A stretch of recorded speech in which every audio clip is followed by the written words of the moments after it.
Page 113, Chapter 15, The Crickets. The crickets sang in the grasses.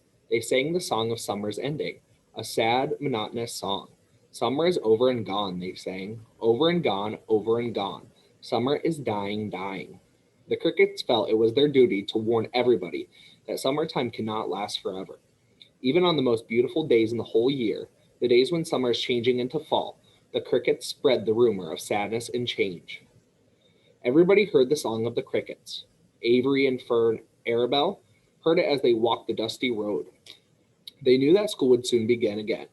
The young geese heard it and knew that they would never be little goslings again. Charlotte heard it and knew that she hadn't much time left. Mrs. Zuckerman, at work in the kitchen, heard the crickets, and a sadness came over her too. Another summer gone, she sighed. Lurvy, at work building a crate for Wilbur, heard the song and knew it was time to dig potatoes. Summer is over and gone, repeated the crickets. How many nights till frost, sang the crickets. Goodbye, summer, goodbye, goodbye. The sheep heard the crickets, and they felt so uneasy they broke a hole in the pasture fence and wandered up into the field across the road. The gander discovered the hole and let his family through, and they walked to the orchard and ate the apples that were lying on the ground. A little maple tree in the swamp heard the cricket song and turned bright red with anxiety. Wilbur was now the center of attraction on the farm. Good food and regular hours were showing results. Wilbur was a pig any man would be proud of. One day, more than 100 people came to stand at his yard and admire him. Charlotte had written the word radiant, and Wilbur really looked radiant as he stood in the golden sunlight. Ever since the spider had befriended him, he had done his best to live up to his reputation. When Charlotte's Web said some pig, Wilbur had tried hard to look like some pig. When Charlotte's Web said terrific, Wilbur had tried hard to look terrific. And now that the web said radiant, he did everything possible to make himself glow. It is not easy to look radiant, but Wilbur threw himself into it with a will. He would turn his head slightly and blink his long eyelashes. Then he would breathe deeply, and when his audience grew bored, he would spring into the air and do a backflip with a half twist. At this, the crowd would yell and cheer. How's that for a pig? Mr. Zuckerman would ask, well pleased with himself. That pig is radiant.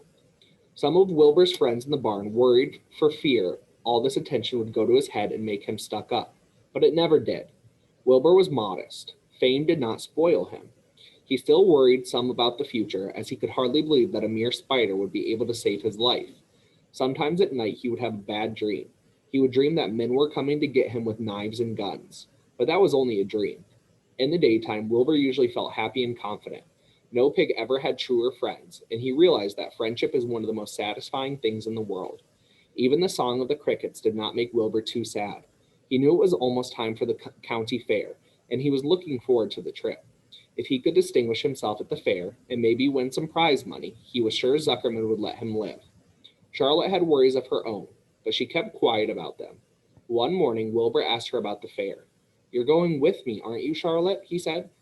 Well, I don't know, replied Charlotte. The fair comes at a bad time for me. I shall find it inconvenient to leave home, even for a few days. Why? Asked Wilbur. Oh, I just don't feel like leaving my web. Too much going on around here. Please come with me, begged Wilbur. I need you, Charlotte. I can't stand going to the fair without you. You've just got to come. No, said Charlotte. I believe I'd better stay home and see if I can't get some work done. What kind of work? Asked Wilbur. Egg laying. It's time I made an egg sack and filled it with eggs. I didn't know you could lay eggs, said Wilbur in amazement. Oh, sure, said the spider. I'm versatile. What does versatile mean? Full of eggs? Asked Wilbur. Certainly not, said Charlotte. Versatile means I can turn with ease from one thing to another. It means I don't have to limit my activities to spinning and trapping and stunts like that. Why don't you come with me to the fairgrounds and lay your eggs there, pleaded Wilbur. It would be wonderful fun. Charlotte gave her web a twitch and moodily watched it sway. I'm afraid not, she said. You don't know the first thing about egg laying, Wilbur. I can't arrange my family duties to suit the management of a county fair. When I get ready to lay eggs, I have to lay eggs, fair or no fair. However, I don't want you to worry about it. You might lose weight. We'll leave it this way. I'll come to the fair if I possibly can. Oh, good, said Wilbur. I knew you wouldn't forsake me just when I need you most. All that day, Wilbur stayed inside, taking life easy in the straw. Charlotte rested and ate a grasshopper. She knew that she couldn't help Wilbur much longer. In a few days, she would have to drop everything and build the beautiful little sack that would hold her eggs.